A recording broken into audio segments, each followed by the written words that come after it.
How do we make money on the road as full-time RVers?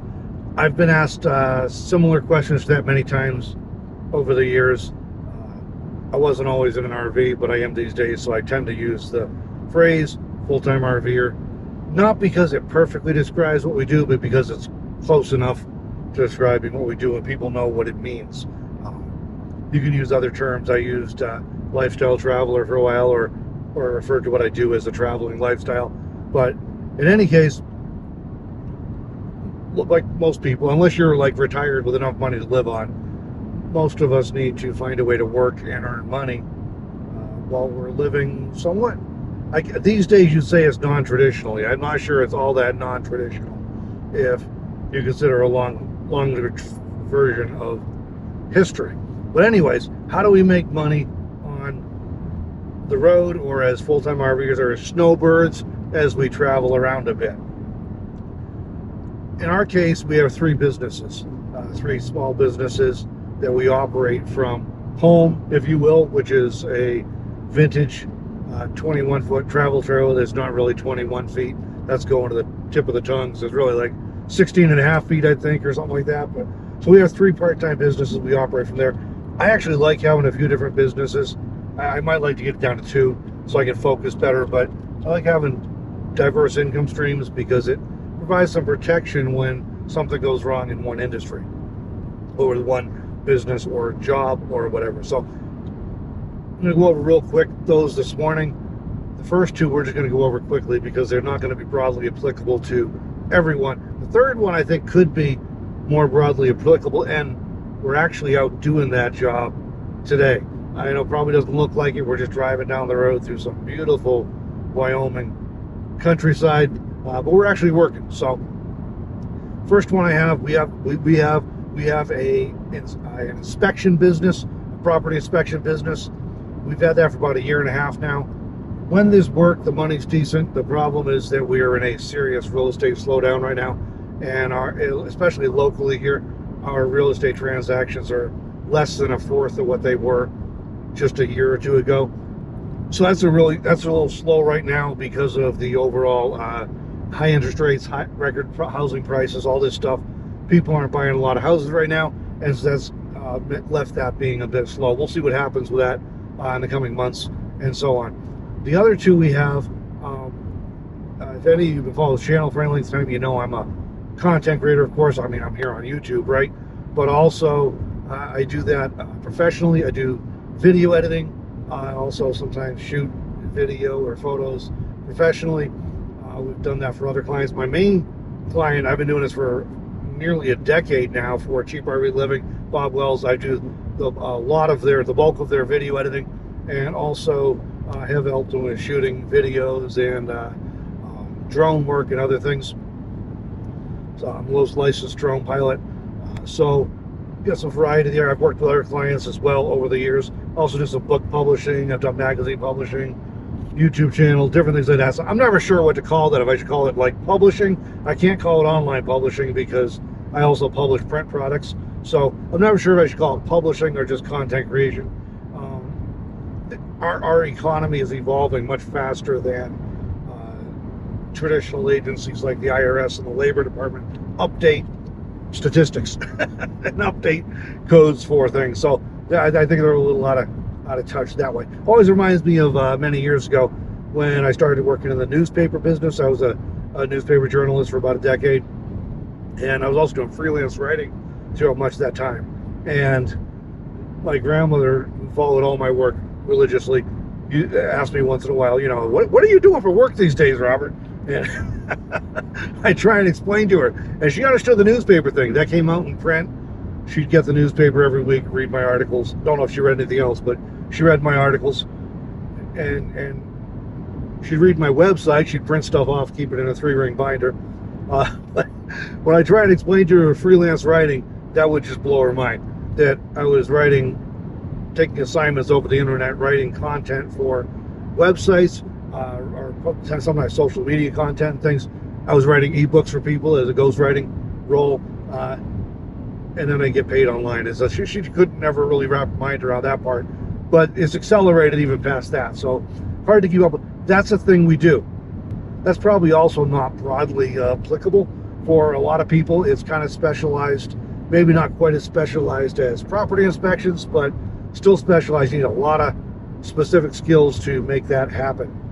Okay, the third one we have, and this is, I've dabbled at this for 15 plus years, I guess.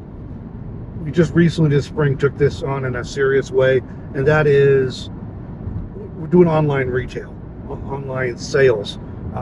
And of course I've been doing e-commerce on my own website and other things. Anyways, but the bulk of what we do with that is reselling, as it's known these days. That is to say, we go out, we source things that we think we can buy that are going to be in demand. We try and buy them inexpensively enough that we can make a profit on them. Our main sales platform for that right now is eBay, because it's the biggest, and the fees are a little high sometimes. There's some other aggravation dealing with eBay sometimes, but they're definitely the biggest platform out there. So they're the one we're using the most right now. And basically, we sell a variety of things, whatever we think we make some money on. The thing we have the most fun with falls under the antique and collectible purview. We also do like cameras, because I'm interested in cameras, other things like that. But that's what we do. And the beauty of that is that it's all of these businesses and most jobs, to a certain extent, keep you tied to locations. They can sometimes be location independent. You're doing like property inspections, that's not location independent. That's definitely a location fixed business. We can get away for a few days, because typically if somebody calls for an inspection, it's going to be 3 days to a week out. So we can still get away for a few days, but I can't just take off and travel like I used to with that business. With content creation, sometimes I have to be on site somewhere to work with a client, or if I'm shooting a project, for example, whatever like that, I have to be on site. But a lot of times I can be out traveling. The catch with that is I have to have reliable electricity, and I have to have reliable good internet to be able to run that business. So that does let me travel.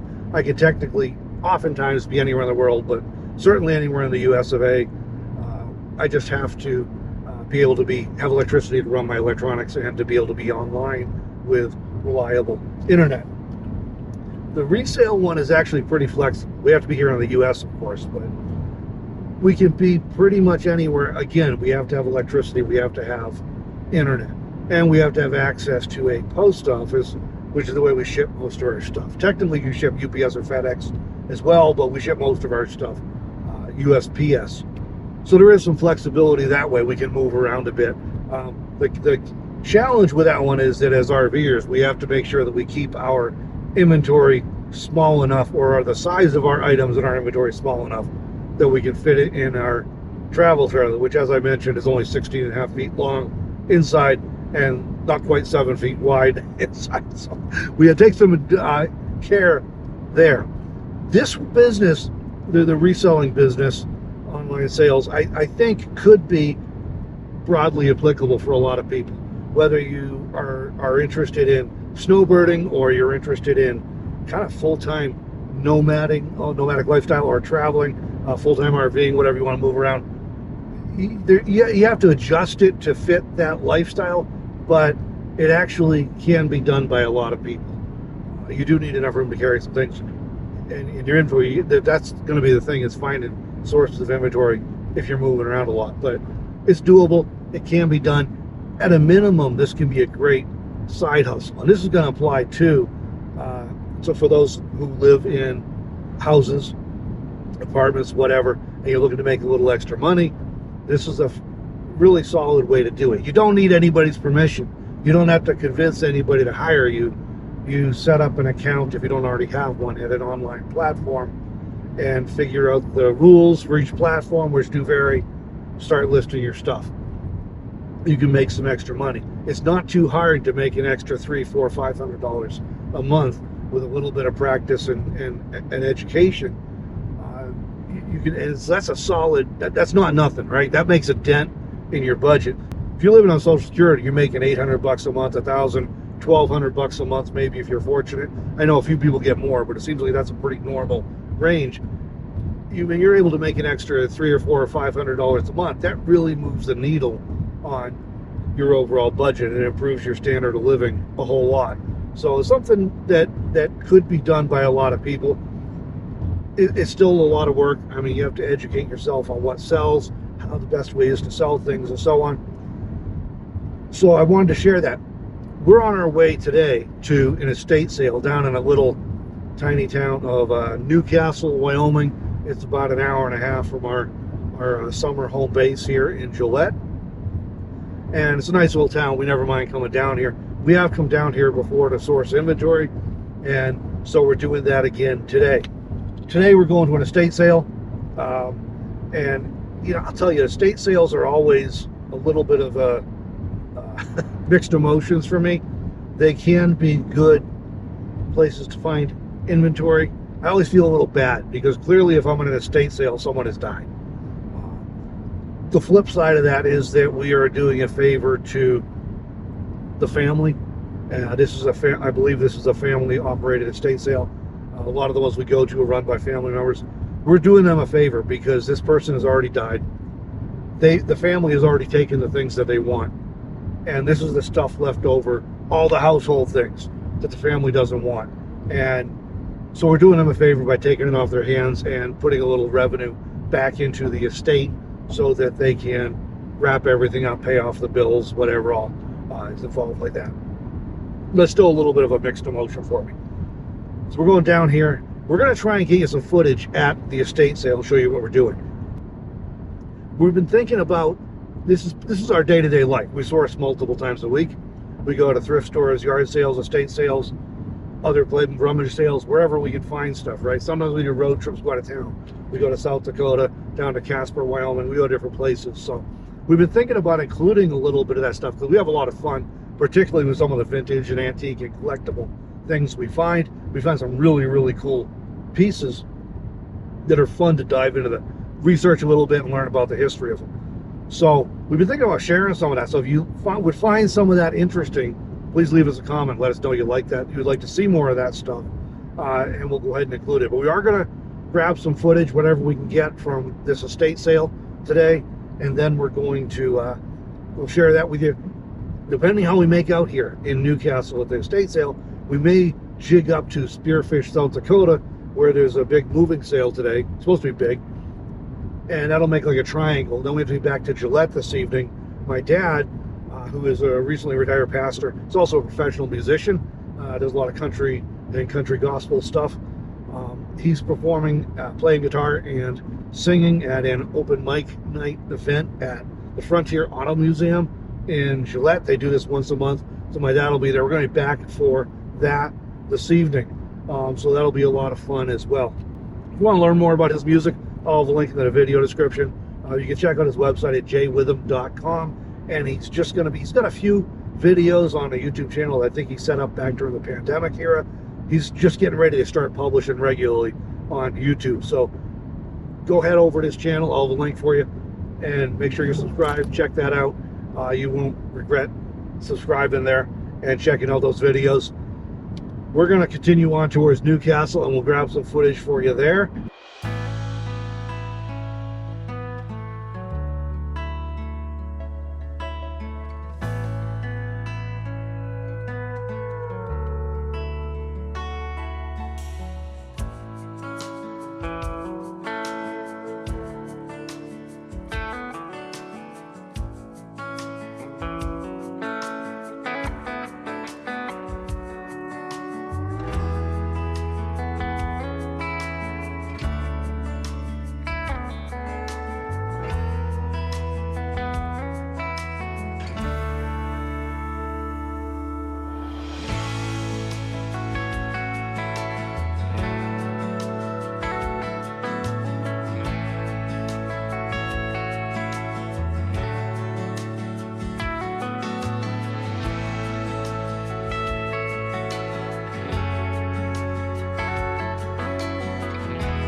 All right, that was a cool little town of Upton, Wyoming. I don't remember what the population is, but it's not much, and it's just kind of a cool little, very typical western town.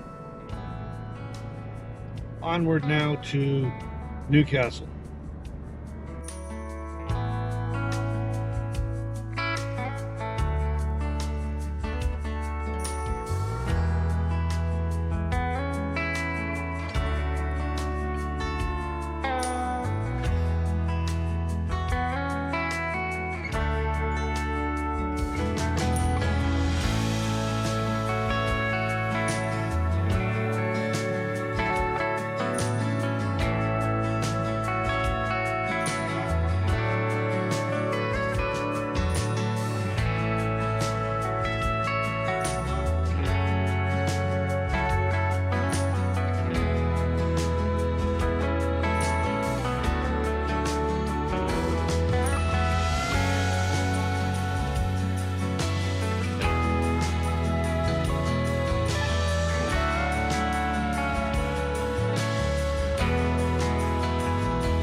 This road is maybe not deserted, but pretty quiet typically a lot of the year. We're in the middle of the summer tourist season now, and so this serves as a main route between like the Black Hills. If you're in southern Black Hills, you know, Custer State Park, which is really pretty amazing, or Jewel Cave, which again is really cool. We have videos from those places if you want to check them out. But if you're down to that area and you're trying to head up to Devil's Tower in Wyoming, or even over to like Yellowstone National Park or Grand Teton National Park or Jackson Hole, a lot of other places like that, up to Montana, you may very well be coming up this state highway here. I forget the number off the top of my head, but that's why you're seeing a bit more traffic than a lot of the places you see us drive. And a lot of the year, this is quieter.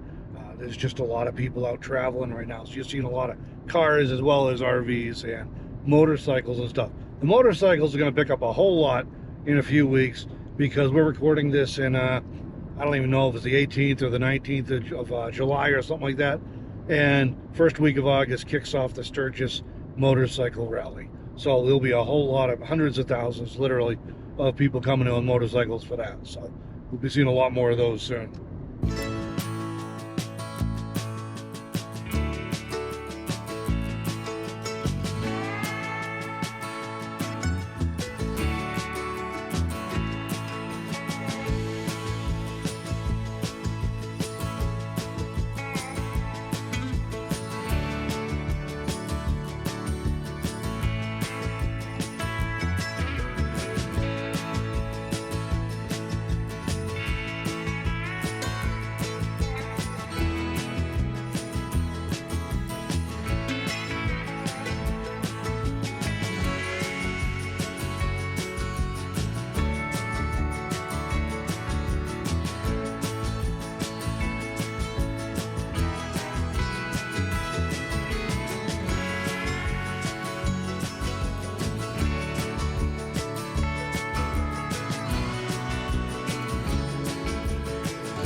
So we found the estate sale. We're gonna go check it out, see what they have here. We drove right past it the first time.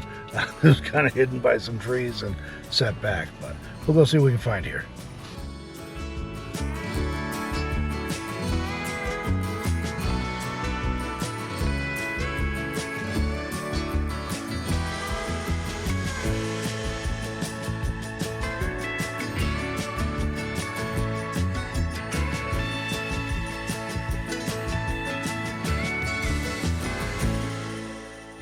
Okay, so we're just leaving this estate sale. I thought it sounded pretty big from the ad. We got here and I just saw the stuff outside and I thought, oh, it's not very big at all. Well, it turns out they had more stuff inside, which they let us know as soon as we get here. And a lot of times these small family-run estate sales, that's kind of the way it goes, in that you get there and you kind of figure out the rules when you're there. And they start telling you, they'll explain to you, you know, everything's priced, or everything's making offer, or we're definitely trying to get rid of stuff, so just let us know, right? Or they'll tell you where things are. So in this case, it was probably more inside than outside even. It wasn't huge, but there was a fair, we did end up, and at first, I'll tell you, at first I was like, we're not going to find much here, because nothing was jumping out at me. The more we looked around, the more we found. And Melanie, guys, is fantastic about this, but you really need to, if you're at the thrift store, or if you're at a yard sale or an estate sale, you got to look everywhere, because sometimes things will end up randomly with stuff that doesn't make sense. And so you get a box of what looks like junk and you rummage through it and find something that might be good in there that you actually want. So whether you're trying to find things to resell or just trying to find things for yourself. We're heading on to Spearfish, see what we can find up there. We did pretty well here, I think, but I want to make sure we get more inventory than we have on hand. We've had a few days this week. We sold 7 things per day, a couple days in a row. So you can deplete your inventory pretty fast that way, when you can only handle, I think we're probably around 200 or 300 items, depending how big they are, is kind of our inventory capacity as it stands right now. So we want to make sure we get more stuff in. I think I forget the number, and I just looked it up yesterday, but we need to make sure we're bringing in, you know, kind of 100 things a month or more to keep things going. So we're going to head up to Spearfish to what is supposed to be a big moving sale up there, and we'll see what we can find up there. We'll go through later. So we're not going to go through every single thing, so get pretty boring, but we'll show you some of the highlights that we found a little later. So I had hardly any phone service when we were there, so I was not able to look anything up to see what things there were, so we kind of had to wing it. But we did get enough signal for a couple messages to come through while we were there, and we had a sale on an at least vintage, if not antique, transistor radio that we picked up at another estate sale a while ago, that powers up, it gets some static, but it doesn't really work. We sold that for parts. So somebody's gonna either fix it or take it apart and use the parts for something else. We also have an offer came in on a cool Skagen Denmark watch that we've had for a little bit. I actually wore it to my daughter's wedding a week or two ago. That's why we priced it high.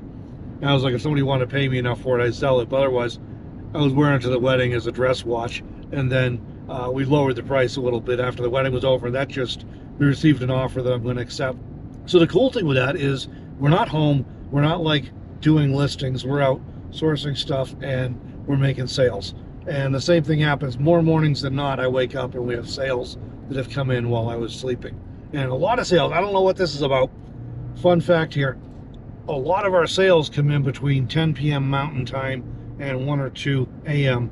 Mountain Time. So I don't know what everybody's doing up in the middle of the night shopping on eBay, but they are. And so we're going to continue on to Spearfish down this cool twisty-turny road through the kind of the edge of the Black Hills National Forest here.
Okay, so that was the moving sale here in Spearfish. Wasn't huge in terms of the amount of stuff they have, but we did find some good things. Very reasonably priced. Nice lady there. Her husband's passed away and a little while ago, and she's moving, so trying to get rid of a lot of stuff. So we'll show you at the end of this video some of the stuff we found today. It's sometimes called the haul portion of the video. But we'll show you the things we found that we think are cool, that we're planning on selling or sometimes using. I picked up some tools here that I'm just planning on using probably. There's some projects I'm working on they'll be handy for, and very inexpensive that way rather than buying things new. So we're going to go on while we're in Spearfish, because it's only 2 o'clock and not quite 2 in the afternoon. We're going to hit the Habitat for Humanity Restore here. They're a little more expensive here and in South Dakota both. They're more expensive than I remember like Billings being when I used to live up in Montana, but they got them here, so we're going to hit those. And that the Spearfish Habitat for Humanity Restore. We're also going to check out, there's a Salvation Army store, thrift store here in Spearfish that we tried to check out one time before, but we got there just a few minutes before they were closing. So we're going to go back and try that one again, see what we can find there. So onward and forward, but I got to get turned around because this road dead ends at a steep hill here.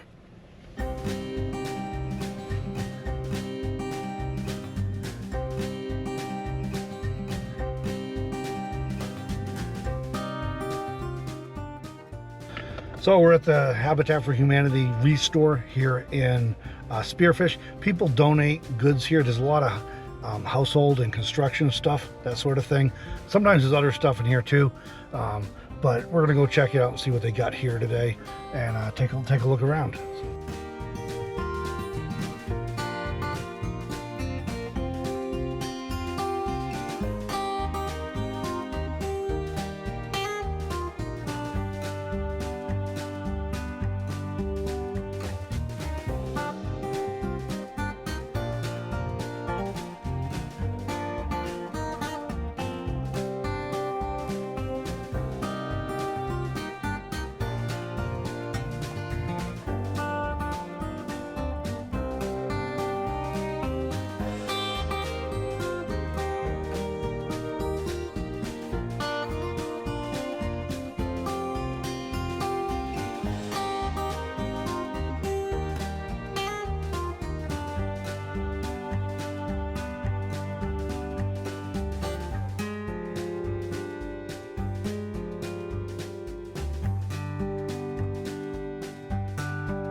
All right, so we made it through the restore here in Spearfish, South Dakota.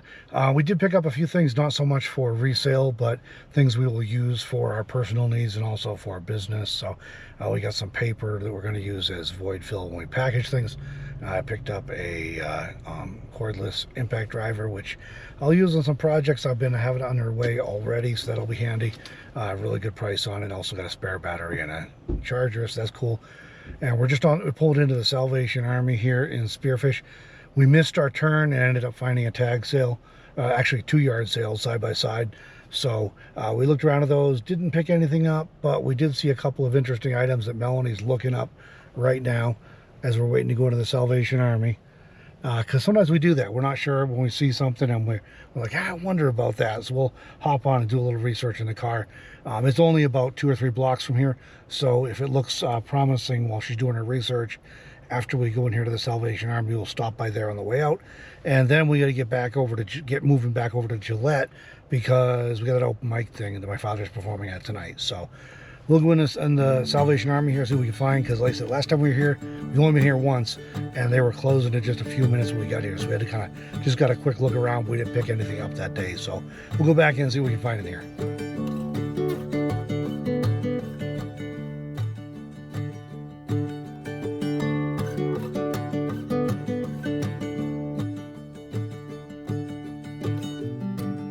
So we're all set in Spearfish. We're on our way back to Wyoming now. And actually, we just crossed into Wyoming, dodging some thunderstorms this afternoon. We haven't got rained on seriously or anything, but we've been getting alerts about lightning in the area, and we can definitely hear it rumbling in the sky.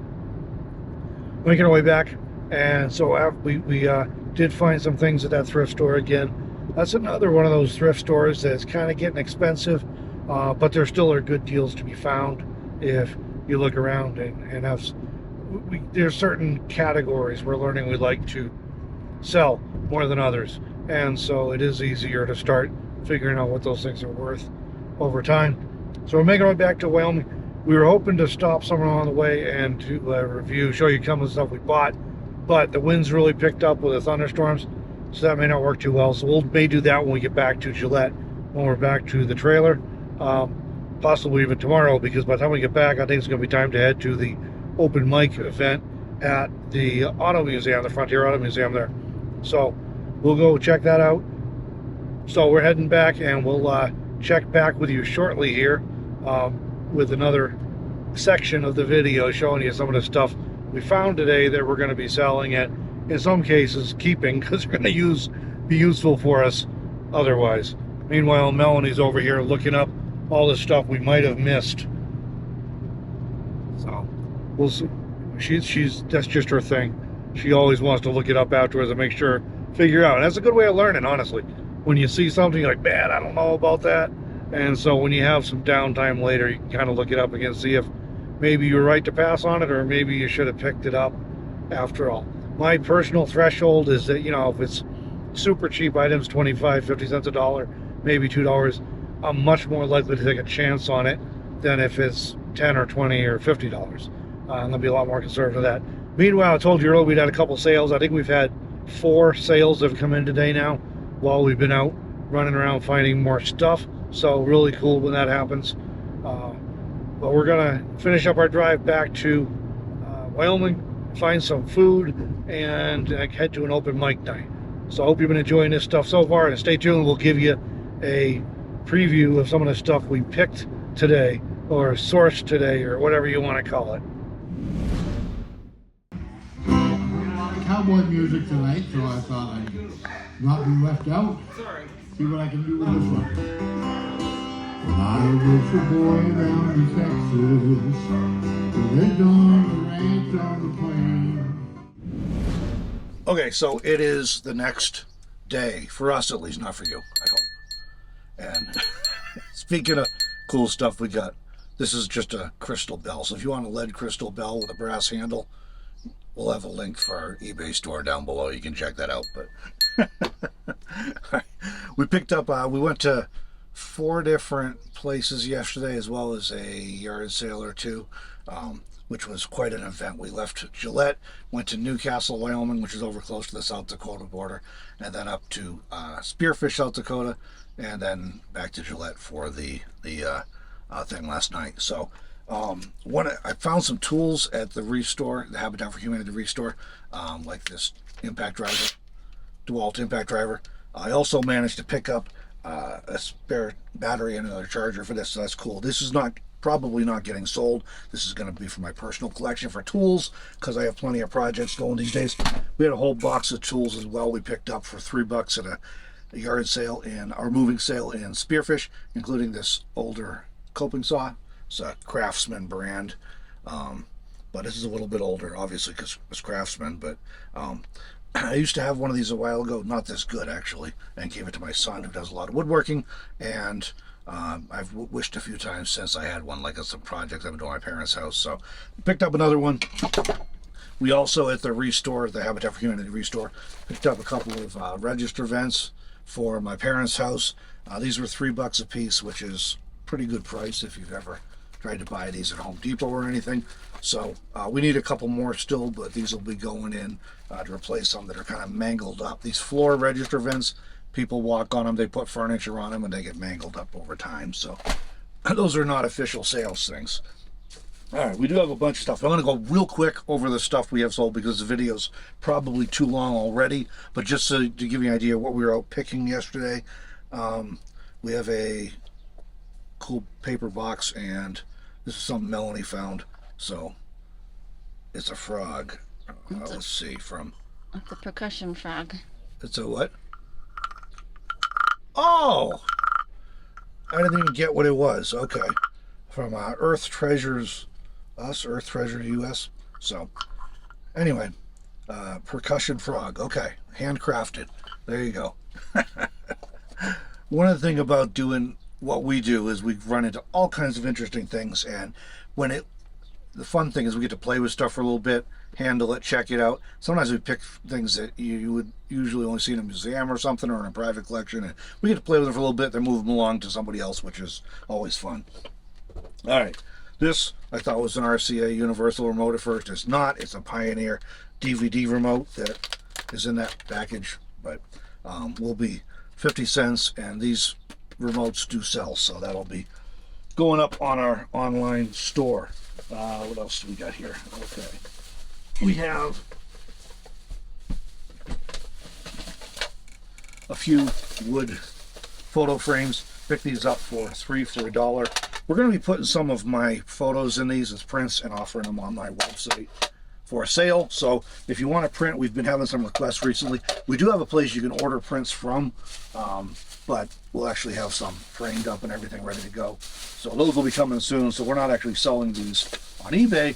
They're going to be containing some of our favorite photos that we've been able to get from all of our travels. This was a cool one. This is Amco brand, made in Germany. The case is a little damaged, the hard case, but these are drafting tools, I guess you call them, and a case there. So we're going to be putting these up for sale. So be sending those along to somebody who can use them. I don't really know what to do with them. You know what I do with those compasses? Used to do doodles with them when I was a kid. Never figured out more than that. Okay, this bag has 3 different like ornaments, crystal type ornaments. So there we go. Let's see, there's one, and here's one, and one more in here in this bag. We'll probably sell these as a lot, all 3 together, I think, unless Melanie figures out something better when she's doing her research. There we go. So these will all be, we don't have room for very many ornaments and decorations in a travel trailer. So a couple of beeswax candles from Freemark Abbey in California. So actually, I think there's 3 of them in there. So all right, this bag, let's see, is going to be mostly glasses frames and glasses cases. So I'm going to go through all of it little by little. This all came from the Salvation Army and Spearfish. Monopoly electronic game.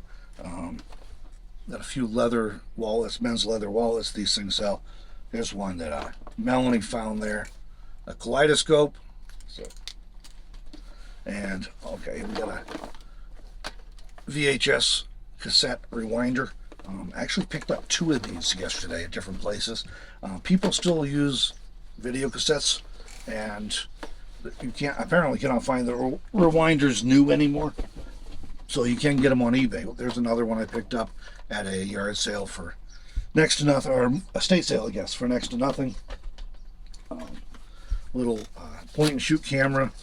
Some of these do not too well. Some of them do very well. This one won't be like a high dollar one, but these things do sell. So we'll have that up. I've sold quite a few cameras, which is I'm into cameras. So we have another one in a box ready to go out this morning. That's a vintage Mamiya 35mm camera that has some issues. We have shot some film through, but has some issues. But that's sold for parts or repair. Little micro cassette recorders. I used to fix these things years ago when I worked on electronics. But anyway, it comes with a little cassette. So people still use these things, even in the digital age, because they're offline and you can record stuff and put the cassette away in a safe, and there you go. So still used. What do you call these? Shoe horns or shoe trees? What do you call these, Melanie? They'll actually widen your shoe if you need it. They're shoe wideners. Okay. Yeah, so stretchers actually. Stretcher, shoe stretcher. Okay. Yeah. I don't always know what we're selling, guys. That's the crazy thing about the reselling business. You find things that have some value or that you think have some value. You don't always know what they are. Sometimes you just put stuff up for sale. You try and describe it well enough, put up good enough photos that a buyer who needs it or wants it can identify it and recognize what they're buying, but you don't always fully understand what it is you're even selling. This is a vintage leather shaving kit. The bag is, it's the original Trip O kit. I think it's O from Chicago. And this came out of an estate sale. The bag is leather. The zipper is pretty well dry rotted and degraded, but it comes with some cool stuff in it, including this. Ooh, if I can get it open, this no extra charge for the dust. Vintage shaving brush. This is, let's see, sterilized pure bristle, made in Germany. So I remember my father and grandfather using these things back in the day. There's also like a razor blade storage thing in here. A couple other small things. Let's see here. There we go. Vintage St. Joseph's aspirin tin. If you're as old as I am or older, you may remember these things were sort of like candy. We didn't have candy. You try and, you know, my granddaughters have headaches for the flavored liquid stuff nowadays, but I also got a whole handful of vintage scissors. Some of these are from Italy. Some are not Italy. They're a different brand. But anyways, I picked up a whole pile. We'll sell them as a lot. People do buy these things. So, and I just put them in that bag for safekeeping, so I didn't end up bleeding. So, but one of the reasons I picked this up is we picked up at another estate sale a while back a couple of vintage safety razors, really old ones, Bakelite handles. And one of them sold, it was from Germany, sold right away, went to, I think somewhere in Texas or something like that. The other one is from New York. It's a Gem brand, and that one is not sold yet. So I think we're going to throw that with this, lot them all together, and sell it as a kit. So another one of those things that people do buy. A collection of three little, I don't know if they are trinket dishes or what they are. They're, let's see, silver plated on steel, made in Italy. So I got three of them, and somebody will buy them. Melanie found this here. It's I believe this is a shoe polish brush. This is sterling silver handle, so, and I can't quite read the writing on it, but there we go, sterling. Anyway, this is just a little kit with a watch and a pen in it. This is like the pendant watch you hang off your belt loop or something like that. I used to have something similar to this when I was younger, but so. And we got some random jewelry like these earrings that are probably not super valuable, but they're interesting, so they'll go in a lot with some other things. And we've got the belt buckle.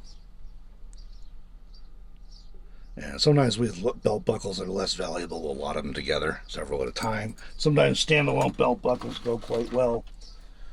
There's just a bunch of jewelry we've got to get sorted out again, but including some, I think we got 4 or 5 bolo ties. So probably these will all get lotted together unless some of them are particularly, this one's heavy. This may be silver or something, I don't know. So I needed one of these a week or two ago for my daughter's wedding. I could have used that, but I just went without a tie instead because I didn't want to buy anything new. But we picked up a bunch of these and some necklaces and other things. So they're all going together. They'll get sorted out, and we'll check them out, make sure what they are. Another belt buckle here. And I think that pretty well wraps up what we snagged yesterday. But while we were out yesterday sourcing more stuff, we had 5 sales come in. We sold some vintage Pyrex Tom and Jerry dishes. There's like, I think there's 4 or 5 mugs, as well as the big punch bowl or the eggnog bowl. Glad to have those go because they're a little bigger. So we'll get those out of the house. We had the Mamiya, vintage Mamiya 35mm camera that has issues, needs to be repaired, working service parts. That's going out. We have a vintage, let's see, this is a Jade transistor radio. It does power up, but it doesn't really play anything. It's just staticky. Somebody bought it for parts to repair. Don't know what they'll do with it. So Braun charger, so it's already wrapped up, so but ready to go. But that's for like Braun electric razors, I think. But anyway, that's just a charger. People need those things sometimes. And this is the Skagen. Again, it's already wrapped up. This is the Skagen Denmark men's dress watch. Well, that's going out. So a variety of stuff. This is all going out. We'll drop this off this morning at the post office. It's Saturday as we're recording this, Saturday morning, and we'll drop that at the post office, and then we have to get ready for an inspection because we're doing a property inspection at noon today, and that'll take up our entire afternoon. So we're going to get on to all that stuff. Hope you found this interesting. If you did think it was interesting joining us for some sourcing and going to thrift stores and yard sales and things, let us know in the comments, and we'll weave some of that in the future, and in between going out into the mountains and the wilderness for camping and exploring and that sort of stuff. Okay, so we're heading out now to a house property several miles outside of town, out in the country here. We're going to be doing an inspection on it. So it's Saturday afternoon, the day after we just did the, we're showing you some of the sourcing we were doing in Newcastle, Wyoming, and Spearfish, South Dakota. Well, we'll show you a few clips while we're up there working on this property, checking it out.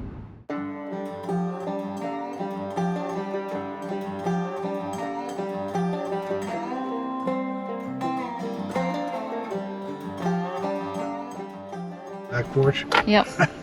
I got a feeling.